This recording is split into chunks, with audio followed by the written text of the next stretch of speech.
Ta trenutek smo eden izmed bolj vročih slovenskih startupov. Rastemo izjemno hitro. Trudimo se pridobiti dodatna sredstva, da bomo lahko to rast nadaljevali še v prihodnje. Definitivno v 5 letih je OLLO Audio ena izmed ključnih blagovnih znamk v pro audio industriji in najverjetneje ne zgolj z slušalkami.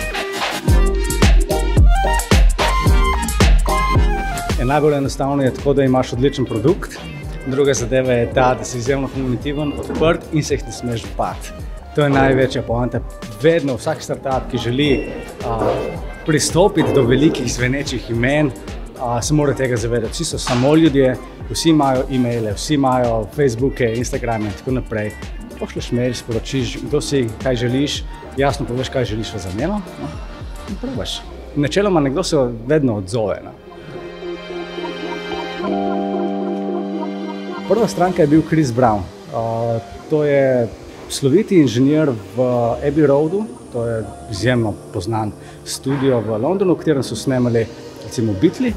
On je pa drugače produciral Radiohead recimo, pa še cel kup drugih imen, In Excess med drugimi tudi. Tako da on je bil tisti prvi, ki nam je zaupal, nas je testiral. Nekaj malega je tudi plačal, tako da smo dobili eno lepo potrditev, da nekaj pa smo vredni, da nekaj imamo in pa cel kup kontaktov in feedbacka, na katerem smo potem gradili in posledično uspeli pridobiti res izjemen arsenal teh svetovnih inženirjev.